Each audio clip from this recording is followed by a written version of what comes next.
Hello again, and welcome back to Dee's Tarot. I'm in the mood for another reading, and this time around, we're going to look at guidance and evaluations. It's also very cold in my house, so I have my super fuzzy blanket. But anywho, we're going to look at guidance and evaluations. Our daily lives can be filled with uncertainty. These spreads are intended to analyze a situation by breaking it down into distinct components, revealing truths and dispelling confusion. So we're going to look at 3 cards. The first card is going to be what worked. The second card will be what didn't work. And the third card is lessons.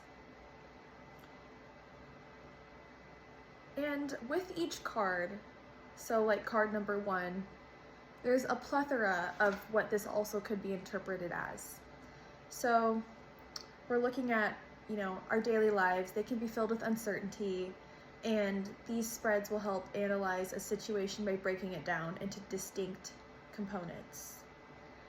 Card number 1 will be what worked, brings together opportunities, divine feminine, best case scenario, external challenge, emotion, fear, your perspective, needs, and your passion. Notice the word your. So it's your perspective, it's your passion, and we're looking at what worked. We're also looking at, in that first card, external challenge. So opposite of internal, your, but external. The second card is what didn't work.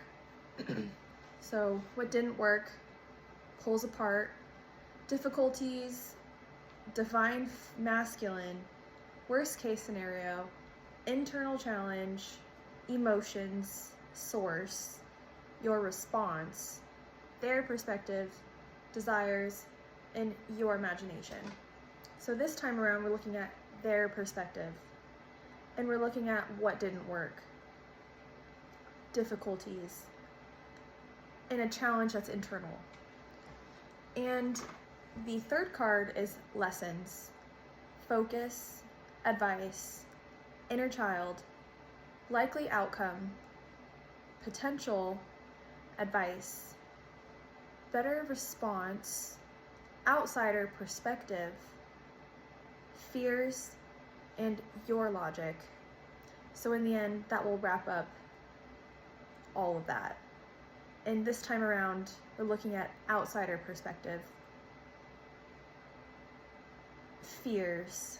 The second card was their perspective, desires. And the first card is your perspective, needs. So we're going to look at all of that. Let's get into it. And make sure you guys take what resonates with you, as each message is unique to the viewer.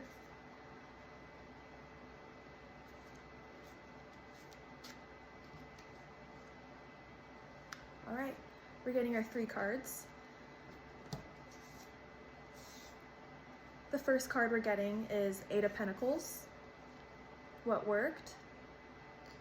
The second card that we're getting is the Devil, what didn't work. And the third card that we're getting is the Four of Pentacles, lessons. Interesting. So,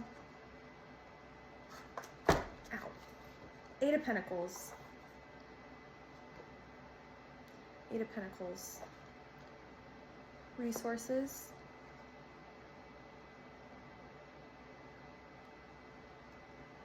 Health. 8 means achievement, rebirth, perfection, and action. Achievement, rebirth, keyword. But let's read more into Eight of Pentacles.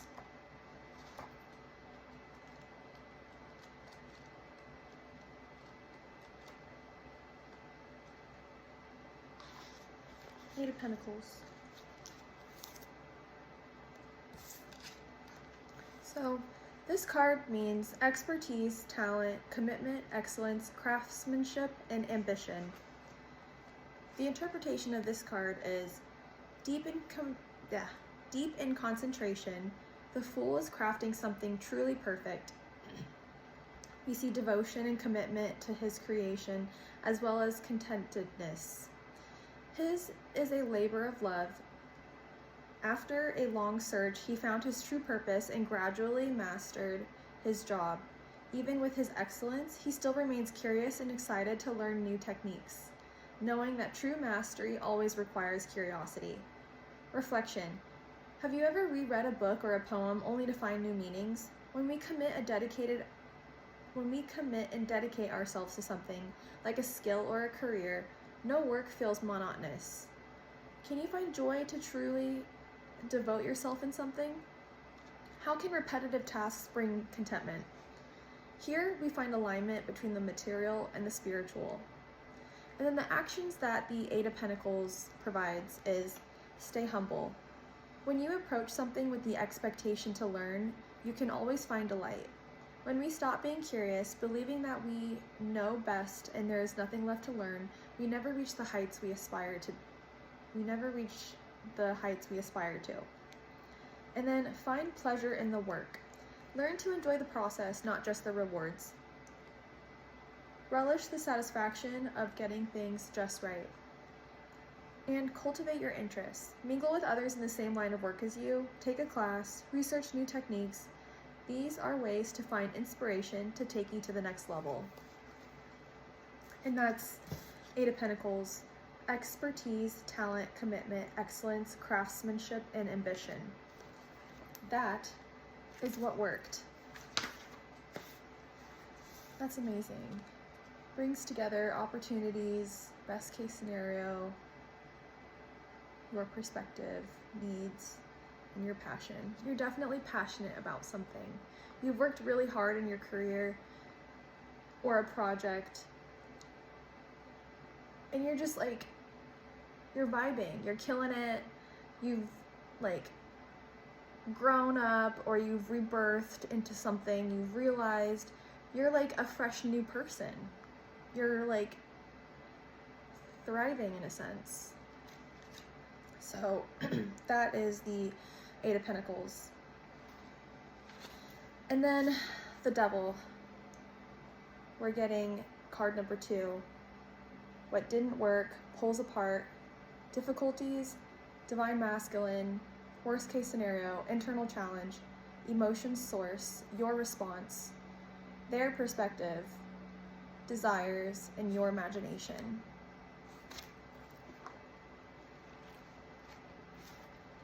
So the Devil does not indicate death, but it does mean the end of an era.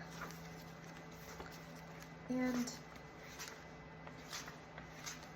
the Devil in its upright position means shadow self, repression, addiction, playfulness, temptation, and indulgence. In order for the Fool to continue her path towards spiritual fulfillment, she must learn to release herself from her attachments and comfort her shadow. This is a lesson of the Devil, who embodies the shadow self.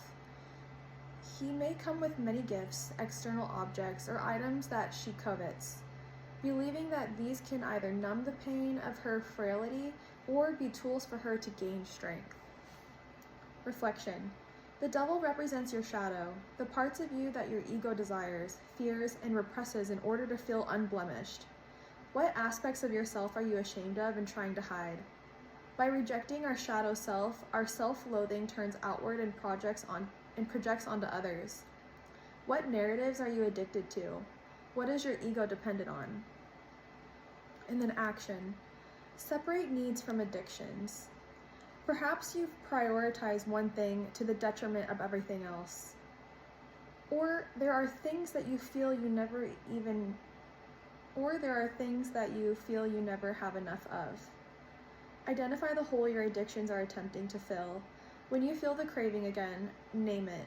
Identifying it is the first step to taking conscious action. And then illuminate shadows. Don't reject your shadows, but confront and see them for what they are. With this, they lose their power. Tenderness to your whole self, imperfections and all, can free you. Wow.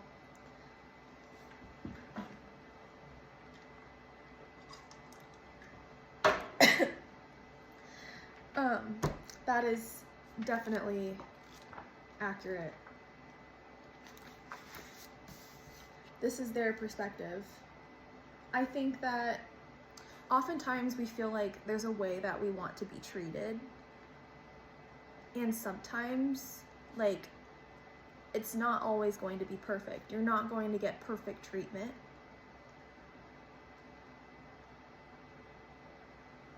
But also, on the other side, it could be someone, you're not always going to get my best side. You're not always going to, like, deserve that. That's how the other person could be feeling. And so that's also how, like, it talks about difficulties. It's difficult that, like, both sides are like that. Emotion source. It's difficult to come to a balance. And here we are, you know, halfway down the road with card number 2. We desire to meet in the middle. And then our third card, Four of Pentacles. Lessons, focus, advice, inner child, likely outcome, potential, advice, better response, outsider perspective, fears, and your logic. Four of Pentacles. So the card 4 is structure, manifestation, foundation, stability, and endurance. And then Pentacles, we're getting again. We're definitely like a strong individual because we got Eight of Pentacles as our first card. And then we're looking at, you know, lessons learned. And this is like, you know, 8 divided by 2 is 4. So it's like we've seen half of like what the issue is, but we're going to be able to like learn something from this.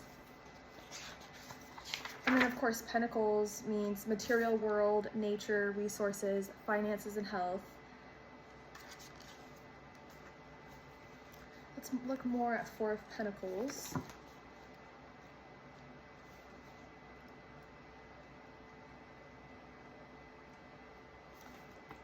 Okay, Four of Pentacles. In its upright position, the Four of Pentacles means stability, ownership, conservatism, caution, accumulation, and fear of risk. With enough luck and initiative, the Fool finds herself in a period of plenty. This was not easy, and she made many sacrifices to save and pinch pennies. She clutches her pentacles, finding comfort in them, but she also feels dependent. And when she obtains more opportunities and chances, she finds herself unable to take them. She fears scarcity. Perhaps she will never have enough. Reflection. Have you ever clung to something only to see it fall away? Sometimes we must learn to let things flow. What are you scared of losing? Why do you hold on so tightly? Ironically, when we cling desperately to something, we pull it out of its natural cycle, and our worst fears can come true. Have you ever met a clingy person, and how did you feel? And then action. Identify insecurities. Explore what makes you feel unstable and unsafe, and recognize the detrimental things you hold on to in order to avoid those feelings. And then identify symbols. Sometimes we may use physical possessions to define ourselves. They often stand for status, power, success, or comfort, and learn to let go of these. Look within. Search for ways of satisfying your needs without objects. For example, success and money are not the same thing. We can have success without superficial without superficial signals. Okay, so stability, ownership, caution, accumulation, fear of risk. That's really interesting.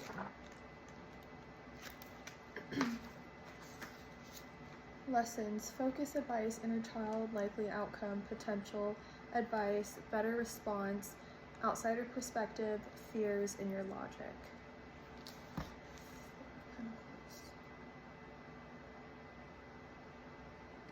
You're definitely deciding and reflecting on all that has happened.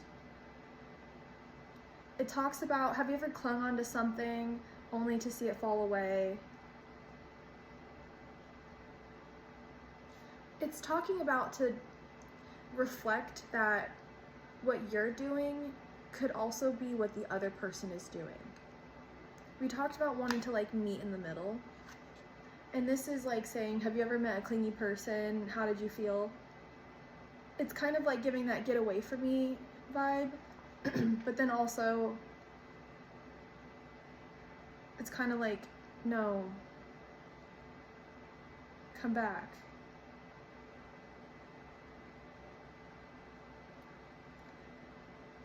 It's saying identify insecurities, identify symbols, and look within. For example, success and money are not the same thing. There's definitely a misunderstanding, but then there could also be like you want your side heard with the Eight of Pentacles, but you're over here busy just trying to like distract yourself with all these different creativeness. Four of Pentacles.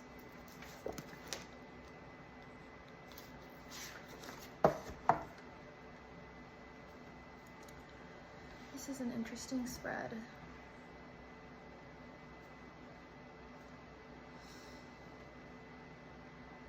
Lessons, focus, advice, inner child, likely outcome.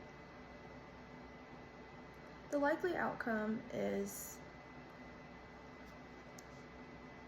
you could be doing exactly what the other person is doing. It's just time to meet in the middle. It's time to see the other person's side. It talks about outsider perspective. Find a better response, find answers, get advice. Your logic is that you're on the way to considering, but you're also pretty hurt. It talks about inner child.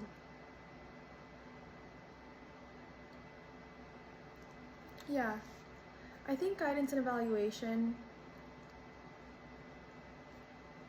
give it some time. Give the situation some time and definitely you'll get there. Not everybody is gonna like see your side. And you don't always have to like go out of your way to try to make that like known. I think it's a two-way street.